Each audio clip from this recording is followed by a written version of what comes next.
வணக்கம்.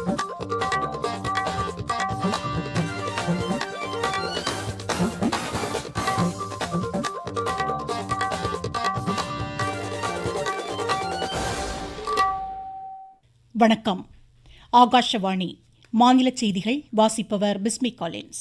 தலைப்புச் செய்திகள்.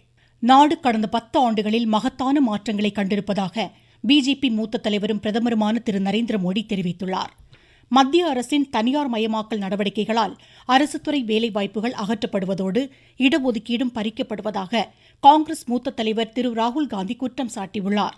கொடைக்கானல் மற்றும் உதகைக்கு செல்லும் சுற்றுலா பயணிகளுக்கான இ-பாஸ் வழிகாட்டு நெறிமுறைகள் இன்று வெளியிடப்படுகின்றன.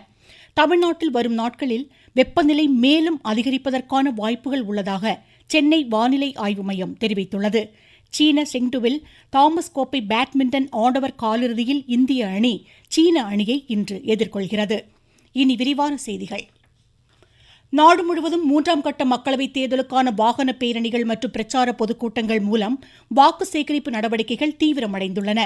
தேர்தல் பிரச்சாரம் முடிவடைய 3 நாட்களை எஞ்சியுள்ள நிலையில் வாக்காளர்களை கவரும் வகையில் அரசியல் தலைவர்களும் வேட்பாளர்களும் அனல் பறக்கும் பரப்புரையில் ஈடுபட்டுள்ளனர். வரும் 7ஆம் தேதி 93 தொகுதிகளுக்கு வாக்குப்பதிவு நடைபெறும் நிலையில் குஜராத் மாநிலம் அனந்தில் தேர்தல் பிரச்சார கூட்டத்தில் இன்று உரையாற்றிய பிஜேபி மூத்த தலைவரும் பிரதமருமான திரு நரேந்திர மோடி, தேசிய ஜனநாயக கூட்டணி ஆட்சியில் கடந்த 10 ஆண்டுகளில் நாடு மகத்தான மாற்றத்தை சந்தித்திருப்பதாக குறிப்பிட்டார். சுதந்திர நூற்றாண்டு கொண்டாட்டங்களின் போது வளர்ச்சி பெற்ற நாடாக இந்தியா திகழ வேண்டும் என்பதே தமது விருப்பம் என்றார். சர்வதேச பிரச்சினைகளில் இந்தியாவை மத்தியஸ்த நாடாக உலகம் கண் நோக்குவதாக அவர் குறிப்பிட்டார். இந்தியாவில் காங்கிரஸ் கட்சி வலுவிழந்து வருவதாக அவர் குறை கூறினார். சுரேந்திரநகர், ஜுனாகத், ஜாம்நகர் பகுதிகளில் பொதுக்கூட்டங்களில் இன்று பிரதமர் உரையாற்றுவதோடு வாகன பேரணிகளிலும் பங்கேற்கிறார்.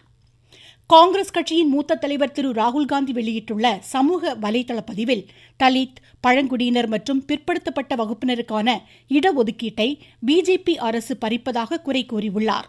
அரசு துறைகளை தனியார் மயமாக்குவதன் மூலம் அரசு வேலைகள் அகற்றப்படுவதாக அவர் குற்றம் சாட்டினார். காங்கிரஸ் கட்சி பொதுத்துறையை வலுப்படுத்தி அனைத்து பிரிவினருக்கும் வேலை வாய்ப்புகளுக்கான கதவுகளை திறப்பதோடு 30 லட்சம் அரசு காலியிட பணியிடங்களை நிரப்பும் என்றும் குறிப்பிட்டார்.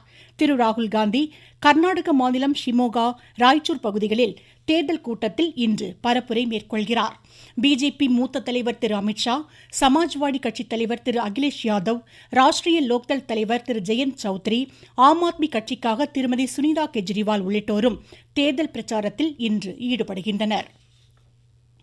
இதனிடையே ராஜஸ்தான் மாநிலம் அஜ்மீர் மக்களவை தொகுதிக்கு உட்பட்ட நந்தசி கிராமத்தில் உள்ள வாக்குச்சாவடி மையத்தில் மறு வாக்குப்பதிவு இன்று நடைபெறுகிறது.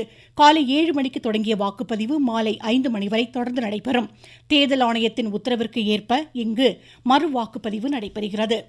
இந்நிலையில் பீகார், உத்தரப்பிரதேசம், மகாராஷ்டிரா உள்ளிட்ட 6 மாநிலங்கள், 2 யூனியன் பிரதேசங்களின் 49 மக்களவை தொகுதிகளுக்கு வரும் 20ஆம் தேதி நடைபெறும் 5வது கட்ட தேர்தலுக்கான வேட்புமனு தாக்கல் நாளை நிறைவடைகிறது. தெலங்கானா மாநிலத்தில் உள்ள 17 மக்களவை தொகுதிகளுக்கு உட்பட்ட 100க்கும் மேற்பட்ட சட்டப்பேரவை பிரிவுகளில் வாக்குப்பதிவிற்கு கூடுதலாக 1 மணி நேரம் வழங்கி தேர்தல் ஆணையம் அனுமதி வழங்கியுள்ளது. தெலங்கானா மாநில தேர்தல் அதிகாரியின் கோரிக்கையை ஏற்று இந்நடவடிக்கை. இதனையடுத்து நக்சல் தீவிரவாத அச்சுறுத்தல் உள்ள பகுதிகளை தவிர ஏனைய 106 சட்டப்பேரவை பிரிவுகளில் மாலை 6 மணி வரை வாக்குப்பதிவு நடைபெறுகிறது. நாடு முழுவதும் MBBS, BDS இளநிலை மருத்துவ படிப்புகளில் சேருவதற்கான நீட் நுழைவுத் தேர்வு வரும் ஞாயிற்றுக்கிழமை நடைபெறுவதை ஒட்டி இதற்கான நுழைவுச் சீட்டு தேசிய தேர்வுகள் முகமை இணையதளத்தில் வெளியிடப்பட்டுள்ளது. 557 நகரங்களில் நடைபெறவுள்ள இத்தேர்வை 24 லட்சத்திற்கும் அதிகமான மாணாக்கர் எழுத உள்ளனர். இந்தியாவிற்கு வெளியே 14 நகரங்களில் இத்தேர்வு நடைபெறுகிறது.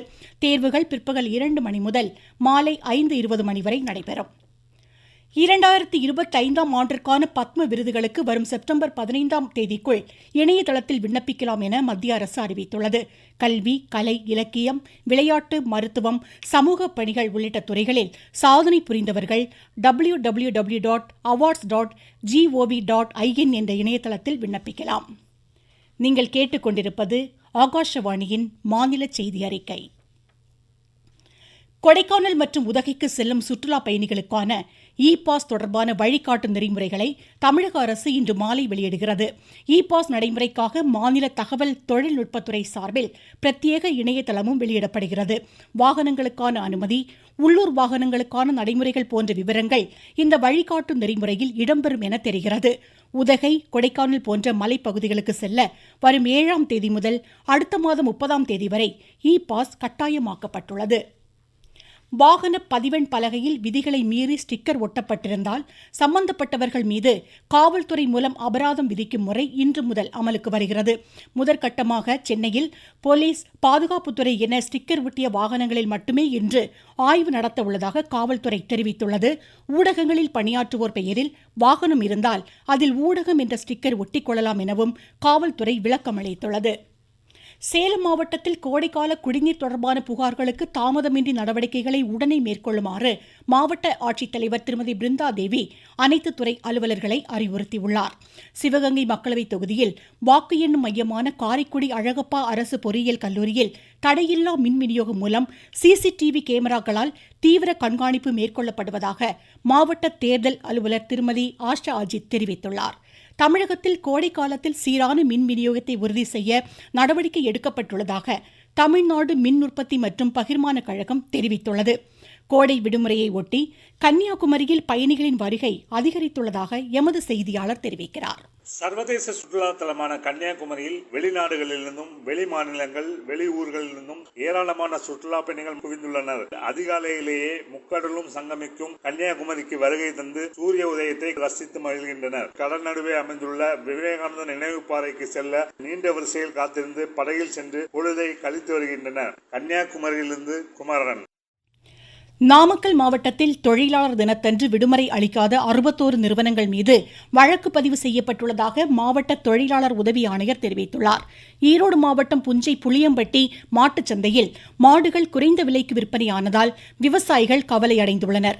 வறட்சி காரணமாக கால்நடைகளை வாங்க விவசாயிகள் மற்றும் வியாபாரிகள் முன் வராததால் மாடுகளின் விலை குறைந்து காணப்பட்டது. கிருஷ்ணகிரி மாவட்டம் ஒசூர் அருகே ஒற்றை யானை தாக்கியதில் விவசாயி இன்று உயிரிழந்தார்.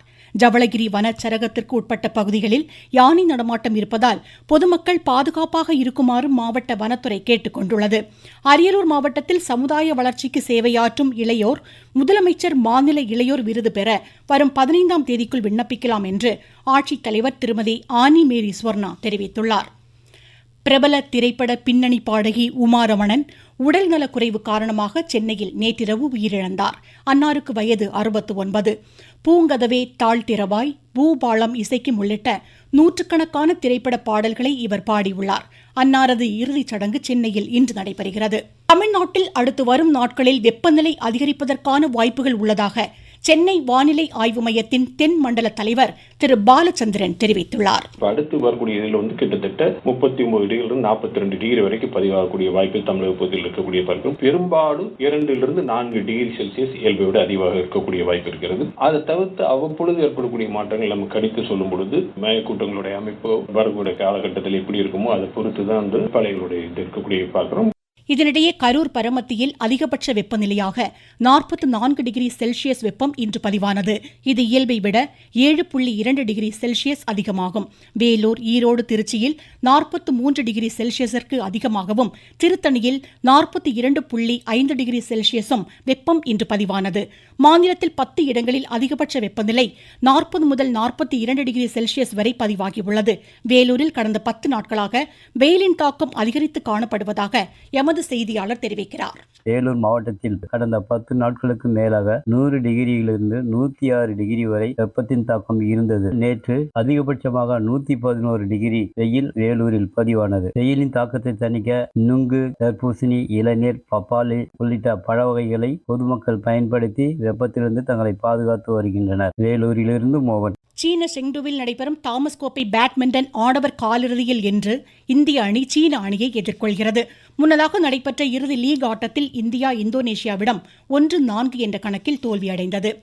IPL 2020 கிரிக்கெட் போட்டியில் ஹைதராபாத்தில் இன்றிரவு 7:30 மணிக்கு சன்ரைசர்ஸ் ஹைதராபாத் ராஜஸ்தான் ராயல்ஸை எதிர்கொள்கிறது. கசகஸ்தான் தலைநகர் அஸ்தானாவில் நடைபெறும் ஆசிய இளையோர் குத்துச்சண்டை ஆடவர் அரையிறுதிக்கு இந்திய வீரர்கள் ஆரியன், யஷ்வர்தன், பிரியான்ஷு, சாகில் ஆகியோர் முன்னேறியுள்ளனர். அரையிறுதி ஆட்டங்கள் நாளை நடைபெறும். மீண்டும் தலைப்புச் செய்திகள். நாடு கடந்த 10 ஆண்டுகளில் மகத்தான மாற்றங்களை கண்டிருப்பதாக பிஜேபி மூத்த தலைவரும் பிரதமருமான திரு நரேந்திர மோடி தெரிவித்துள்ளார். மத்திய அரசின் தனியார் மயமாக்கல் நடவடிக்கைகளால் அரசு துறை வேலை வாய்ப்புகள் அகற்றப்படுவதோடு இடஒதுக்கீடும் பறிக்கப்படுவதாக காங்கிரஸ் மூத்த தலைவர் திரு ராகுல் காந்தி குற்றம் சாட்டியுள்ளார். கொடைக்கானல் மற்றும் உதகைக்கு செல்லும் சுற்றுலா பயணிகளுக்கான இ-பாஸ் வழிகாட்டு நெறிமுறைகள் இன்று வெளியிடப்படுகின்றன. தமிழ்நாட்டில் வரும் நாட்களில் வெப்பநிலை மேலும் அதிகரிப்பதற்கான வாய்ப்புகள் உள்ளதாக சென்னை வானிலை ஆய்வு மையம் தெரிவித்துள்ளது. சீன செங்டுவில் தாமஸ் கோப்பை பேட்மிண்டன் ஆடவர் காலிறுதியில் இந்திய அணி சீன அணியை இன்று எதிர்கொள்கிறது. இத்துடன் இந்த செய்தி அறிக்கை முடிவடைந்தது.